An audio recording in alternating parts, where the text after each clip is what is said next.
Hello there. Good morning. Good morning, everyone. Dean Kulaweera here. Thanks so much for tuning in to today's special episode live recording of the 360 podcast. Today, I have with me a guest, my friend Hasitha Pathiraja, who's going to be speaking about the pathway to leadership in the tech industry. Very, very important topic for those of you who are aspiring to be tech leaders in the tech space. Whatever your background is, if you're in tech, if you've been playing around with the idea, hey, how do I get into a leadership position? How do I become one of those executives? How can I be the next Steve Jobs, the next Bill Gates, and all that, or at least get started on that pathway? Today's going to be an amazing episode for you folks out there. Don't feel don't feel shy. Feel free to say hello in the comments. Also, don't forget to hit like and share, and definitely share this with your friends, your colleagues, and your associates who might benefit from today's segment. I will be bringing out Hasitha shortly, but before we get started, I just wanted to give a very, very quick a message or a shout out from my sponsors this month. The 2023 Evolve Tech Summit is coming up on August 5th. It's going to be an awesome lineup of speakers, and it's going to be an in-person event taking place at the Pearson Convention Center. I will be on one of the panels there as well, so it'll be a perfect opportunity for me to meet with all of you folks in person. A lot of tech speakers are going to be there, and the event is organized by NIPCA, which is the Nigerian IT Professionals Association of Canada, and Black Tech. It's going to be an amazing event. Hope I can see all of you folks there. Make sure you check out their website for more information and more details on how to register. And that's going to be at nipca.ca/evolve 2023. Again, nipca.ca/evolve 2023. So I look forward to and hope to see all of you there. Now, I will be bringing out my very special guest shortly. I've actually known Hasitha for a long time. We used to actually be co-workers back in university when we were both working a part-time job. So I've known Hasitha for a long time, a really, really cool guy. So Hasitha is a technical leader that has led a number of engineering organizations across different industries over the course of his 20 plus years of engineering in his career. During that time, he has coached and trained high-performing technical leaders at all levels. His most recent experience was leading teams under a growth area of Shopify. He now runs a technical leadership training business called Purpose Driven Leader, where he offers one-on-one training and workshops to help folks be better engineering leaders. So he's the perfect guest today for those of you folks who are considering this as a career path. So for all of you tuning in, make sure you give a very warm welcome to Hasitha in the comments. Hasitha, thank you so much for joining us today, and glad to have you with here. Glad to have you with me here, my friend. Yeah, it's interesting because we've known each other for such a long time. So this is a very different side of you, and I'm very excited to be a part of it. Yeah, absolutely, absolutely, and it was so great catching up with you recently as well, Hasitha, and really Likewise. enjoyed our discussion last time. I'm definitely looking forward to more discussions. And I was telling Hasitha about the podcast for those of you tuning in, and he was like, you know what, let's do it. Let's get on your podcast. Let me speak about this topic, because many people want to and as a recruiter, I speak to many people who want to get into more of the leadership side. So I definitely wanted to cover this topic. Now, before we get started, Hasitha, can you give us Mhm. an overview of your career, like how your career has been? It's a very non-linear path, unfortunately. So Right. I actually went to school for space engineering, not computer engineering. And Okay. along the way, I kind of shifted out of that program and wanted to go into computer engineering for a number of reasons. But the problem was at that point, I didn't have a lot of experience or the right background, educational background. So unlike most people going into like an internship or something like that to get that experience, I'm like, I'll start my own agency. Right. What could go wrong? So I kind of took a plunge. And from there, I started an agency called Infinite X Studios in 2006. And with that, I tried going into the market, working on things with customers. And then after some time, I wanted to get more experience in the field. So I ended up basically going into the small startup world, kind of paused the agency for a little bit. And then I have been doing that for a very long time, mostly small startups. And within that, I had started off as a junior IC, then into intermediate, senior, so typical career ladder on that in that sense. And then at some point, I seeked out leadership.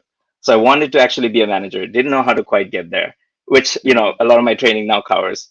So from that, I ended up eventually getting up to a director position in a smaller startup, and from there, at Shopify, I was a senior manager. Um, That's amazing.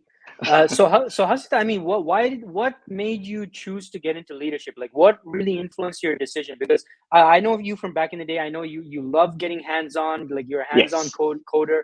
What made you feel like, okay, let me consider leadership? Good question. So I'm still very much a hands-on developer, but the reason I got into leadership, the actual honest answer is because I've had a lot of bad leaders in my career. Wow. So I think like just seeing the blast radius of a bad manager, like it's something that like it weighs on everybody. It affects the way that you live your life, both at work and personally.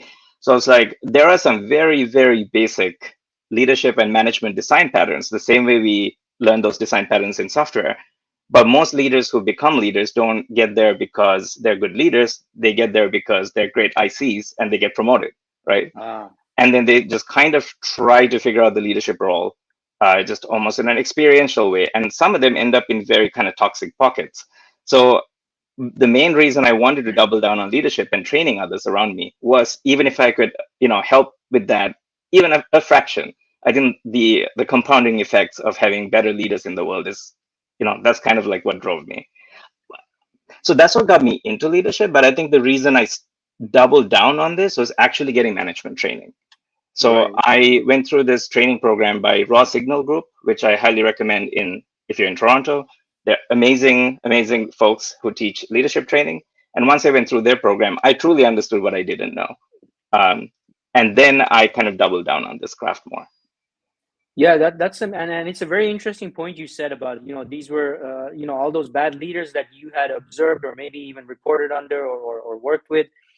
They were great individual contributors, but they were just promoted and it reminds me of this class I took back when we were in New York. I think it was a management class, and I think the professor said people are promoted to their highest level of incompetency or something like that. It was like That's right. one of those wise sayings. But just to go on a slight tangent, Hasita, like Yeah. what were some things you observed about these people who are not good leaders? Maybe one or two things that you felt made these people not the best leaders. Yeah. So I think okay. So first and foremost, we should understand that when you step into a leadership role, it's not a linear progression up like you went from junior developer to intermediate developer to senior. At that point, it's an orthogonal career move, right? Mm, Like what got you there to senior leader, sorry, senior IC, well, it's not going to get you to like a leadership position. So a lot of folks, when they didn't have that right background or the skill set, they would double down on the IC part of it, right? So they yeah, would essentially push people. They would take on a lot of the harder work still, kind of still doing most of the IC role, and then create a culture by which the teams are not empowered. They don't know where they're headed. And essentially, this is just another IC, but placed in I think, a higher position of power. So yeah, those are the most, I think, I don't want to use the word toxic over and over, but that's yeah. where some of those traits can form, right? Um, Okay, okay, yeah. got it. Yeah, that makes sense. Now, what would you say are the top three toughest things about being in leadership? There's a lot. So I think the first one is you basically do a lot of things, right? You wear many hats. So when you're a leader, some days you're hiring, some days you're dealing with underperformers, some days you're keeping projects in flight. And some days you're helping folks that are struggling. So Mhm. there's just no 2 days that look the same.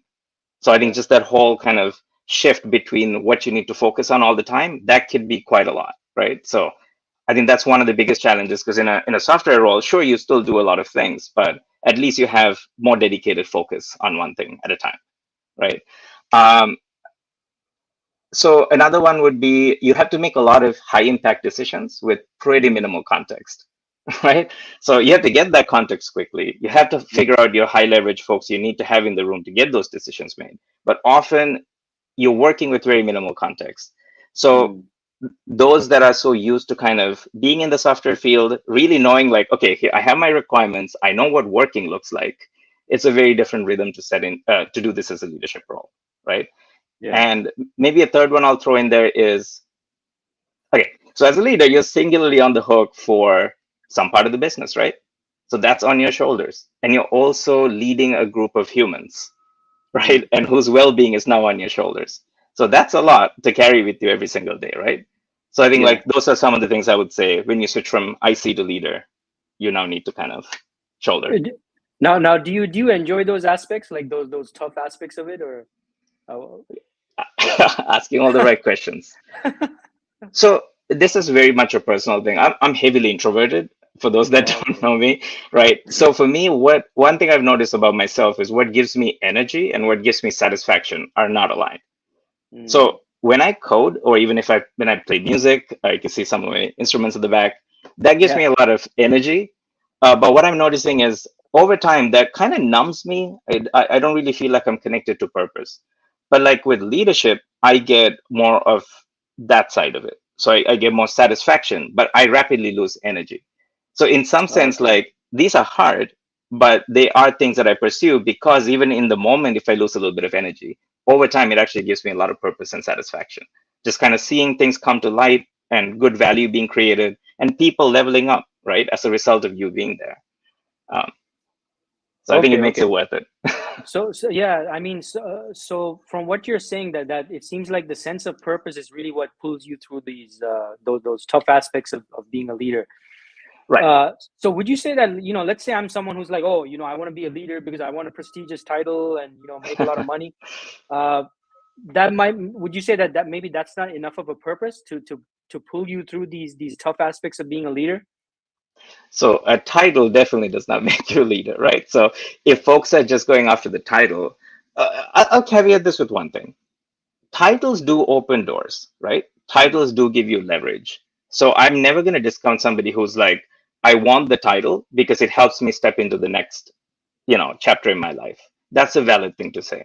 But I think if you're just after the title, but not the responsibilities that come with it, then you're in for a bad time, right? yeah, yeah. Because this job, as I said, very volatile. You have to learn a lot. You can never take the foot off the gas with your own learning. So I would say you have to be in the right mindset to step into a leadership role there.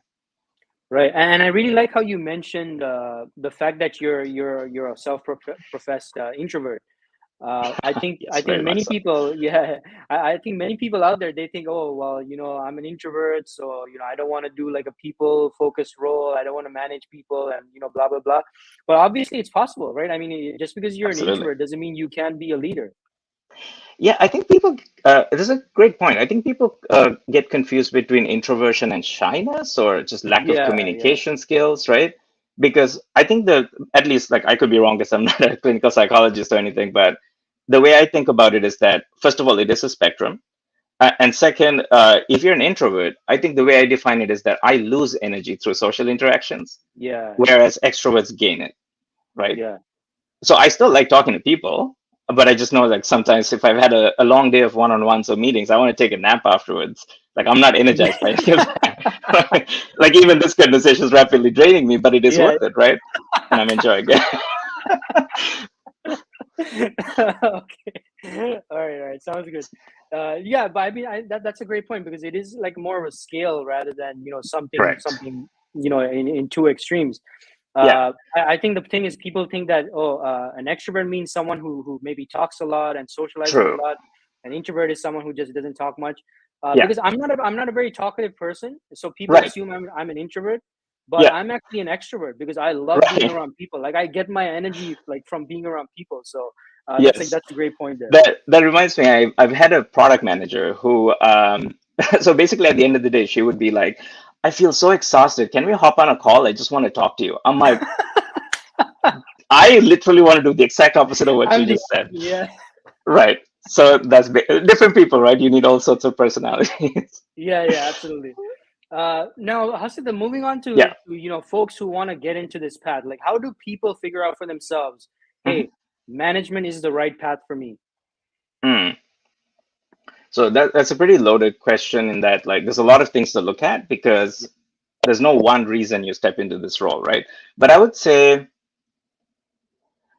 earlier in your career, especially when you're still working on your craft as a software developer, right? There's a lot of stuff where you're like, I still have some things to bridge, and as a result, I'm going to focus on my like sharpening my skills. So essentially, at that point, you're basically getting a lot of joy out of doing the thing that you're doing, right? Mhm. Because each time is still frictionful, so you still grow. It's about the craft. It's about producing code. At some point, I think when you plateau out there, and you get more value out of, or more enjoyment or satisfaction out of producing meaningful value in the world, or like it's more about getting the value out versus doing the thing yourself. I think Yeah. now you're starting to kind of bridge, right? I think, but if you're at a time in your life where you're still very much focused on honing your technical craft and that's what you want to double down on, I think if you now at that point step firmly into a leadership role, you have to realize at some point you're going to do less of that, right? Mm. So I've always been a hands-on technical leader. So even when I was like at Shopify, I was managing managers, I still remain technical, Yeah. right? So this is not about the fact that you should completely wean off of it. It's just that it's hard for you to be on the critical path, right? Mm. So if you're still getting a lot of growth and enjoyment out of staying on the critical path and shipping things, I would say it's probably a little bit too early, or maybe it's not even for you, right? Like stepping into that next bucket. I know that answered your question. It's a little bit of Yeah, an yeah, indirect absolutely. thing. No, no, and you know, you mentioned something as well that was very, I think, very important to discuss as well. Is Yeah. yeah, the thought slipped my mind. I don't know what I was going to say now. Okay, no, I'll get back to it. But it was a really good thing that you mentioned. I wish I wrote it down, but oh yeah, no, no. What I was going to say is, Yeah. you know, given that you mentioned that it's very important to first, you know, sharpen and hone your technical ability and before getting into a leadership position, Yeah. would you say that you know, in your experience, managing a team of developers or engineers, do they Yeah. have more respect for managers and leaders who come from that technical background versus maybe someone who comes from like a business or operations background who's never worked as a developer or engineer, etc.? Ooh, respect is an interesting way to look at it. I look at it more in terms of trust and Trust, yeah. openness. Okay, trust and And openness. yeah, so even when I join a new team as a manager or whatever leadership role that I would step into, my first thing is to spend about a month to 3 months even just working alongside my team, right? Mm, Because what I really want to start with is building that base level of trust so that I get a sense of what's actually like the pain points and all the things in the code, etc. And B, like my team knows that I'm somebody they can rely on, right? So yeah, yeah. to me, I think in terms of the word trust. And then the other analogy I use is imagine like say you're a developer and you've had a really bad week and you want to talk about Mm. it. Do you talk about that week the same way to your developer friends versus say a non-technical uncle? And if you think about the non-technical person, you're going to probably filter yourself quite a bit, right? And then that person truly doesn't actually get what you're going through. So I think as a manager, I really do want to get to like having people open up and talking about the thing that's on their mind. And I sometimes feel like when you have that technical trust, that conversation gets easier, right? Mhm. And it's not to say I'm always jumping in and coding. That's not really what I do, but that technical trust is important in my opinion.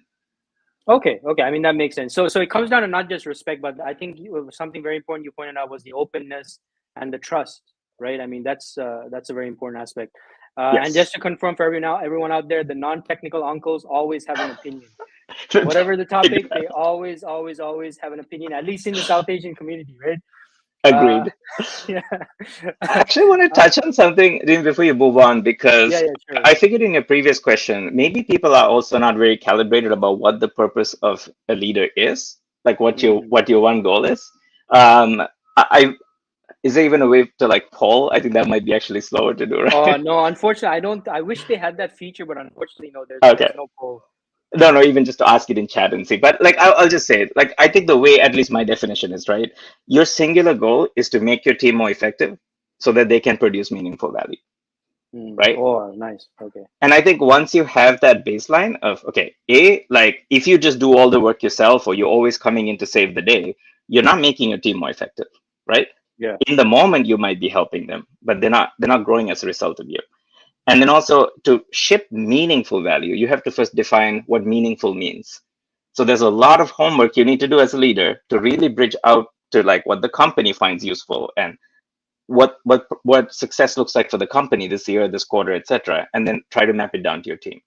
So that's the kind of the responsibility of your role. So if you don't enjoy that or you don't feel like you'll get satisfaction out of getting and creating value in the world, then like I'm like tying this back to your previous question, right? Yeah. That baseline understanding of what a leader is important.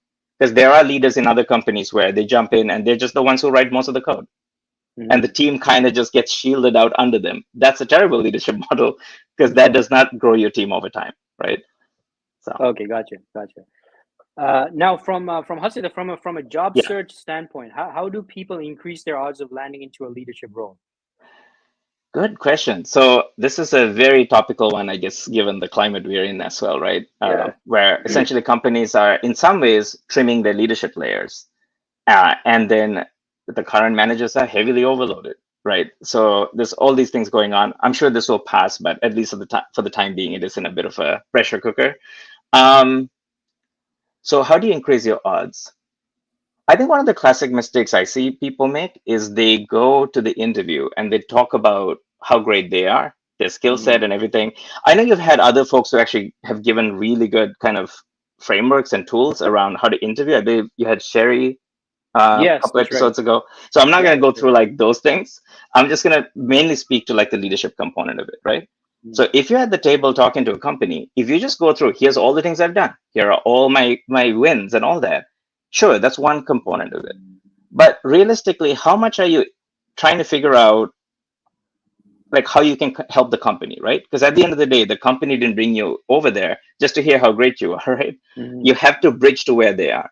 So some of the questions I've never really see people ask is, what does success look like for you this year, right? What does success look like for you this quarter? What are you optimizing for? What growth stage are you in, right? What would this position try to solve? Or like, if I were to come in and do the job, like, what does that destination do for the business, right? Yeah. Because if you don't ask these type of questions and you're like, hey, I'm great, I've led teams, I've shipped projects, hire me, it very much sounds output focused. Sorry, output, not outcome focused, right? So said another way, imagine you have a startup and you're trying to hire somebody, Mm. right? What are you looking for? You're really looking to solve a problem, right? Or to get to Yeah. a certain stage in the company. So my advice would be in those interviews, try to bridge as much as possible to where they're trying to head, right? Yeah, that's excellent advice. And oftentimes, I think people they go for the interview, they get really excited, and they're going right for all those amazing things that they've done and that they can do Exactly. and all of that. So I think especially those example questions you just posed, I think those are fantastic questions to ask. Yeah, not to say Uh, you shouldn't talk about yourself. It's just more, you have right. to also bridge to what they're looking for. Yeah. Absolutely. Now, Hassan, there's someone who plans to get into leadership. Like, let's say there's someone who plans well in Hmm. advance, like 5, 10 years in advance. They're just planning. Okay, this is how I'm going to get into leadership. Blah blah blah. Hmm. Versus someone who maybe it's like a very recent thought. Like, okay, I want to get into leadership maybe in the next year or two. Does the Hmm. person who takes more time to plan, do they have an advantage or like what's your thoughts on that? These are great questions. Yeah. um, so the question is more around like, does the amount of time you take kind of plotting this course kind of help you, right? Yeah, exactly. You phrased it much better than I did. Yeah. No, all good, all good. I'm phrasing it differently so that I can think that I can come up with a good answer for Yeah. that. Um, I think it really depends on the destination, right? So, like, if somebody's aiming towards, like, I don't know, C-suite type position, and you're still kind of early in your career, obviously you have a lot of pathing to do. Like, Mm. I'm not a huge fan of having a perfectly laid out plan that then you execute on for the next couple of years or whatever, because life rarely ever goes that way, right? At least for me Yeah. personally, I've taken a very kind of, I don't know, non-linear path to where I am. So my thinking always is I kind of go to like, okay, where am I now and where do I want to be next, right? Mm. And this is something that I talk about a lot, by the way, in my training too. So if anybody's listening from my training, they're probably sick of me saying this. But there have been studies done where people have been hooked onto machines to see what the brain patterns look like when they talk about their loved ones, right? Mm. And then also looking at what it looks like when they talk about complete random strangers. And also, the interesting finding here is when they talk about their own future self of where they want to be in a year or so, the patterns look the same as talking to a stranger. So, Wow. what that tells you is that we are not really in tune with ourselves in the future, right? And this is one Mm. of the strongest things that you can have in your leadership career to kind of forge that path, right? So, instead of asking, what do I want to learn now? Ask yourself, if I were already at a leadership position, let's say in a year down the road, what would that look like? What would I Mm. be doing then that I'm not doing now? Right? What skills do I have at that point that I don't have now?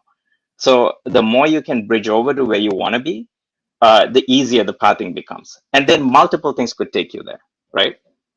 But if you put down that, oh, I first need to get promoted here, lead this team, then do this, do this, do this, it may never play out that way, right?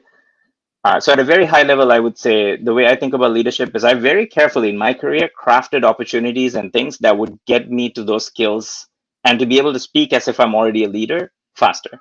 And then at some point, I hit enough of critical mass that I was able to ask for the position, right? I know that I directly answered your question. Yeah, no, absolutely. No, that was fantastic. So would you say, Hasitha, that if someone, their target is to get into a leadership role, 3, 4, 5 years from there into Yeah. the future, Mhm. are you saying that it would be best to have that target in mind and kind of reverse engineer things from there? Yeah, somewhat. So I was a senior developer when I was starting to kind of get interested in at least the team lead position, right? And then what I realized was if I look at everything that I've done, it always speaks to my individual contributor strengths. So I was like, hey, how can I speak to growing a team? How can I speak to leveling up the collective competencies in a team? So one of the things I did in that company was I started this deep dive lunch and learn thing where for I noticed that a lot of people joining the company didn't have the same technical background the company needed because the company was pretty flexible at hiring anybody with any stack and kind of like teaching them in house.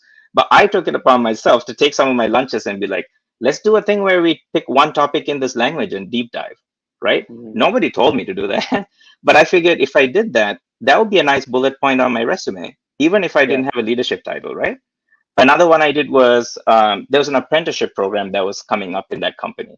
So the idea was they would bring in somebody who's not a developer and then kind of almost do like an internal boot camp within the company. Uh, and then if they pass, they become a junior developer.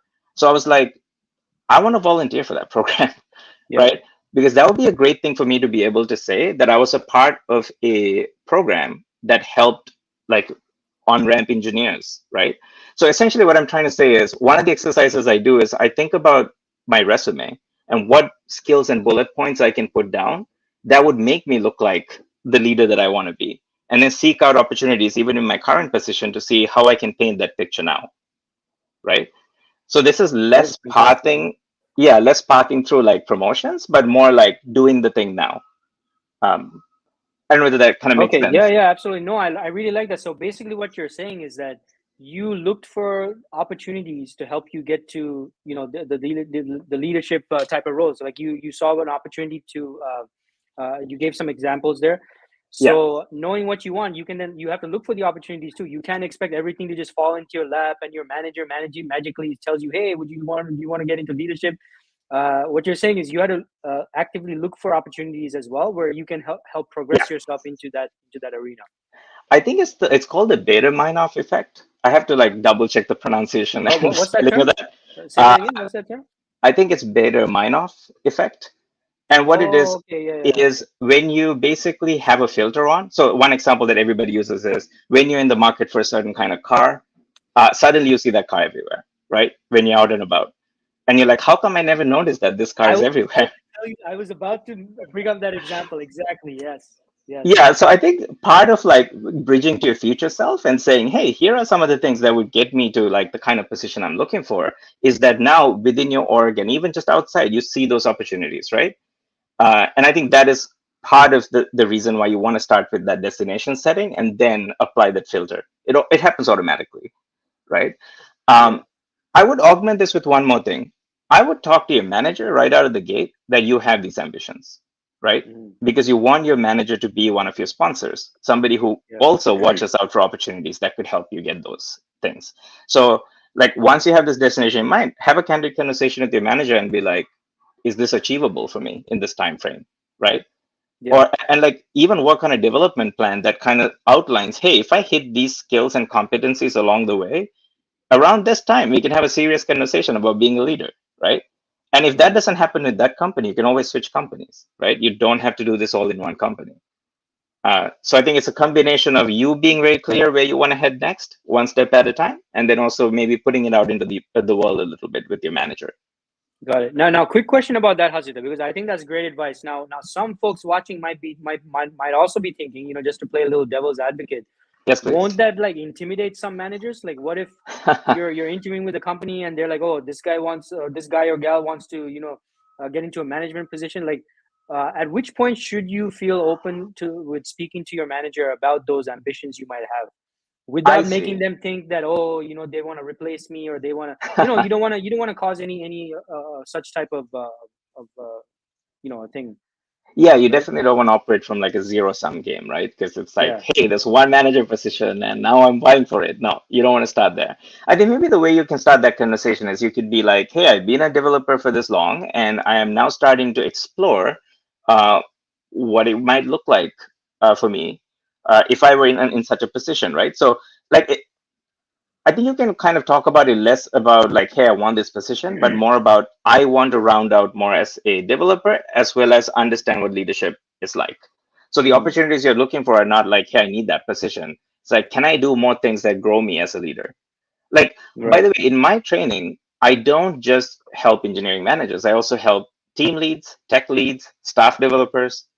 To me, I consider all of these leaders, right? Hmm. Because they all have qualities where, again, going back to that earlier definition, you make your team more effective as a manager or as a technical leader in whatever capacity. And then as a result, you produce more meaningful value. So Got it. those skills, I think, are good even for a senior developer, right? So I think the way Okay. that I would ask this conversation is more about, hey, here are some skills that I'm trying to get better at. Can you help work with me to like lay that foundation out? Gotcha. Now, quick question about that, Hasitha. And Yeah. I've always been curious about this as well. Now, let's say you're currently a senior developer, a fantastic developer, manager's very happy with you. Yeah. Or for those of the folks watching, maybe you're not a developer, maybe some other skill set within tech, right? Yeah. When you ask your manager to maybe sponsor you or kind of back you up on like a leadership position, won't they then be losing a great technical person on the team? Like, what is their incentive for recommending you for some leadership position? Great question. There's such a nuanced question too. So let's look at it from the business's perspective. So why do people get promoted when they're good, right? So I think the business's hope is not so much that they lose a great developer. They're hoping that you can make more of yourself, right? Okay, okay. So the multiply effect is what they're looking for. Now we know the reality is that likely won't play out like that. It's not like you take a highest performer, you lift them up to a management role, and suddenly you got 10 more of them. No, Yeah. because most people in that leadership position struggle for some time, especially if they don't have leadership training, right? Mhm. So your question is more around like, would a company hesitate to kind of do that move just because they don't want to lose that person? Exactly. Yeah, so I think there might be like really, small startups or smaller teams where promoting somebody at like a very certain critical stage may not be the most beneficial thing for the company. But at the end Mhm. of the day, if you think about your stay at a company, right, you're the like no company exists to further your career, right? Yeah. So you have you watching out for your own progression and where you want to head in life, and there's a company that wants to achieve certain set of meaningful outcomes. And when Right. those two things overlap, we have magic, right? That's kind of where you want to operate. But when those deviate, like for an example, the company still wants you to remain an IC and you want to go up to leadership and you're not getting that opportunity there, I would say it's time to move on, right? Right. But it's always good to start where you are and say how much more you can augment where you are today so you can start bridging to where you want to go. But to your point, there Got it. might be times when you cannot, right? Got it. Got it. Okay. Yeah. Yeah. That makes perfect sense. Thanks for clearing that up. No, it's Now, how does one transition from IC, individual contributor, to leadership? Any tips on that? um like Well, again, I I know think you kind of already discussed kind many of times. touched it. Anything you wanted to add? Yeah, so I think like just to even touch up on what I said already, so it's making the expectation clear that this is something that you're interested in, I think is number one. And number two is like seeing that you have that support to like your point that you just brought up right now, because if that door gets closed right away and you think this is not going to be the right place for me to get it, then you have that point, right? And then the third is you can selectively take ownership in smaller capacities to demonstrate leadership skills, right? So at least at Shopify, we have this role called a champion.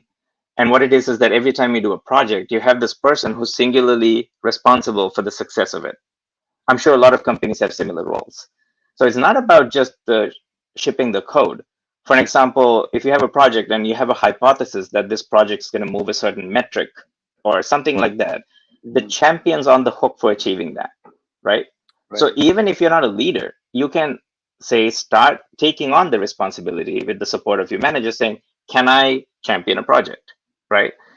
Right. So through that, you can start demonstrating the skills that help you eventually become somebody like a development manager, right? So for an example, if Nice. you take on a project that has a lot of ambiguity or a lot of like stakeholder alignment, that's a great way to show that you can, right? And some of those you might do a bad job at initially, but the whole idea is that you can selectively start bridging, right? Nice. Uh, I love how strategic you are about this. Like, you're like a an IT Sun Tzu or something. sounds borderline manipulative, right? Yeah, mine is the manipulating stuff. Yeah. Now, Hasita, what are the top three mistakes that you see people make when attempting to make that transition from IC to leadership role?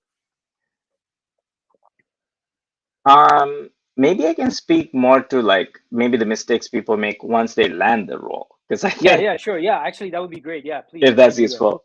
Yeah. So I think this really comes down to like the different personality types. But one thing I see people do is they immediately start going, okay, a thing happened, I got a title. And then they're like, okay, this means now it's up to me to do all this stuff. And they settle down to kind of doing it through what they're already good at doing, which is writing a lot of code, being an IC, right? So they're like, let me just absorb the lion's share of the complexity here because I know I can ship these things, so I'm going to still be doing that work, right? So essentially, you're not really settling into your leadership role, you're doubling down on your IC role. Um, and as a result, your team feels very disempowered. You're not really a leader yet, you're just somebody who got the title.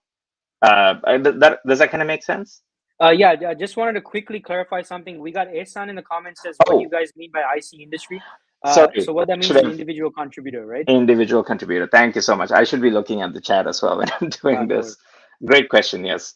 Um, yeah. So essentially, people who get into the leadership position and then kind of downplay the leadership aspect and be like, no, I'll still lead with what I know, which is being the highest performing critical path person. So Mhm. that's not really a great way to settle into your role. And as a result, like your team's not going to grow and you're going to burn yourself out because now you're going to have to do more with less, right? Got it. I also see the complete opposite, which is somebody steps into a leadership role and they're like, hey, I'm just here to enable you guys. You are the Mhm. ones who are doing the work, kind of like servant leadership, right? But Yeah, yeah, servant leadership taken to an extreme. So you're like, oh, no, no, I'm just going to like unblock you, set you up, and then get out of the way. Now, this sounds great in theory, but it's terrible because a good part of your job is also understanding what real purpose and meaning looks like for the company. So you have to do a lot of bridge building so that your team is aware, right? You can't completely protect your team and have the developers just do the work while you absorb all the complexity. Mhm. Now, you shouldn't also let everything just trickle down to the team, but you cannot fully filter them. So that's another anti pattern I see where you kind of step into this like leader, but then you're very disconnected from the actual work, right? yeah. Um, let me see whether there's like a third one Yeah, the that I servant leader. Sometimes I feel like the servant leader is almost it's like an excuse for being lazy or something. sometimes it comes from a good place. They're like, Yeah, I want to protect my team, right? But what yeah, yeah, happens with that is the team feels less connected to what's actually happening and they're yeah, not driven by the right kind of signals. So I've also seen teams where like people are super happy with the leader and everything in their little corner. They often say things like, I love my team. And then yeah, suddenly the company would like lay off that section or they're yeah. not Exactly. recognized for the work because they never realized they were in a pressure cooker to begin with because the leader covered it Right. up, right? So you don't want to do that either. Um, so let me see whether there's I think those are some of the ones and I touched on another one earlier too, which is without doing trust building, going straight into like, hey, you should do this, do that. That's also a very big anti-pattern that I see with leaders. So especially you get promoted and you're like, okay, now I have a roadmap, let's go ship, right? And then essentially you don't build that trust with the team. This is especially true if you got placed into a new team to lead them. And if you don't Right. have that inherent trust, vulnerability, and all of that in place, you're not going to be an effective leader. So you Gotcha. can't just come, guns blazing and say, we have to do all these things, right? I think the good leaders create the environment by which those things happen. You can't Mhm. just come and push people towards the destination without the trust or the environment. Yeah, fantastic advice there. And before we, as we start wrapping it up, for those of you watching, if you have any questions for Hasitha, please feel free to start putting them in the comments as well. Don't Yes, feel shy. I please. know some of you might feel a little shy, but feel free. I know we had a very thorough conversation. I think Hasitha covered a lot of areas. But if you have any questions, start putting them in the comments right now. So Hasitha, as we kind of wrap up, Yeah. can you tell the viewers a bit more about yourself, like what are the Mm. services or coaching you offer, and where can people follow and connect with you as well? Yeah, for sure. So I run a company called Purpose Driven Leader, and the idea is, as you can tell, I'm really about the producing meaningful value piece of it, which means I love creating leaders that have teams that are driven by some kind of a purpose, right? So uh, yeah, exactly. That is the website. So essentially, like I feel like some of the strongest teams are ones where it's not just the engineering manager or somebody who knows what they're doing, but the entire team knows what success looks like at any given time, right? So they're kind of Right. at a company level and a team level, they're aiming towards something meaningful.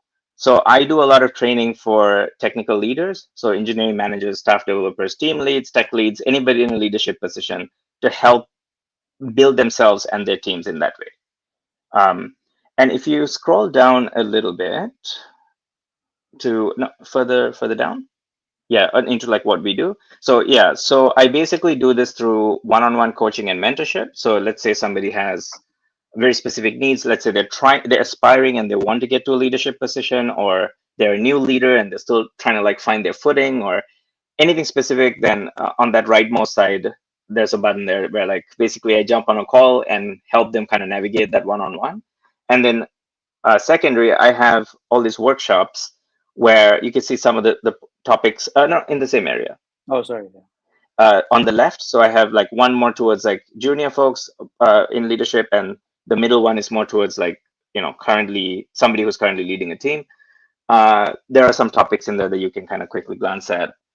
And that's group coaching. So that's like 2 hours per week for like 6 weeks, essentially, for like that middle program. Um, so those are the two offerings I have at the moment, with more things coming in the future.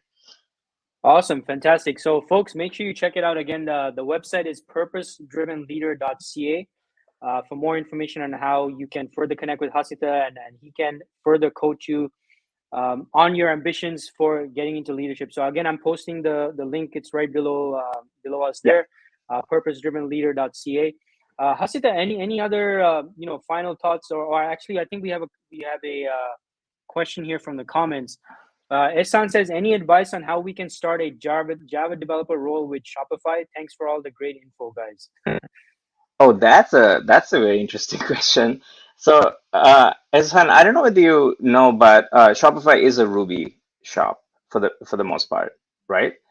I think there are some small pockets in Shopify where maybe Java is used, but I would say predominantly it's Ruby and like Ruby on Rails, essentially. Um, So specifically for a Java developer role, I think that would be a little bit difficult at Shopify. I think there are a lot of companies whose core stack includes Java. I would say that would probably be a better fit there. All right, sounds good. So, guys, if you have any questions from a leadership standpoint, feel free to put them in the comments. But if not, Hasita, any final thoughts about leadership, like, and the pathway Um, to leadership that you want to wrap us up with? for sure. I also want to tack on something to that link too. So there is a no obligation free consulting call. For all the things that, like, if you have something in your mind that you just want to talk through, it's not a sales call. You can book time with me, and I'll be more than happy to help you.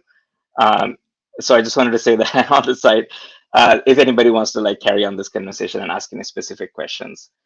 There's also a small guide I have on how to survive as an engineering manager when you do get there. So Oh, feel free to nice. snag that as well while you're there. It's on the website. Um, what can I say about leadership? So I'll say one thing, right? This is a very intentional move. So you can always test the waters. Going to leadership, there's tons of people that I know who have stepped into this role and have gone back to an individual contributor role. So it's not a Hmm. one-way door. But when you do make the decision to go all in on this field, remember that it is an orthogonal career move. Yeah. It's almost like going from an engineer to a data scientist, right? Like what got you to like one thing is not going to get you to the other thing. They're related, but it's an intentional move. So I think like the more you approach this holistically and with like what actually drives you to come into leadership, I think the better you'll succeed, rather than just saying, hey, I'm tapped out at senior and now it's time for leadership, right? Yeah. That often doesn't lead you to good destinations, I think. Um, and there's also IC leadership roles. So there's also the possibility of becoming a staff, principal, distinguished, like going on that track. But I would just say make leadership a very intentional choice when you get there. Awesome, fantastic. And maybe in the future, I can have you back on, Hasitha, and we can talk about specific types of leadership roles. Yeah, absolutely. I would love to. Yeah, that'll be amazing. But Hasitha, thank you so much. You shared so much great information. I learned so much, and I really enjoyed the discussion. So, folks tuning Likewise. in, make sure you hit like and share. And again, make sure you check out purposedrivenleader.ca for more information about Hasitha and how he can set up that free complimentary call with you. And Hasitha, again, thanks so much. I'll definitely look forward to collaborating with you again in the future and maybe having you back on, and maybe meet again in person for some of those Danish pastries. Yes, looking forward to that. Thank you so much for having All me right, on. thank you, everyone. Everyone have a fantastic week. Thanks, Hasitha.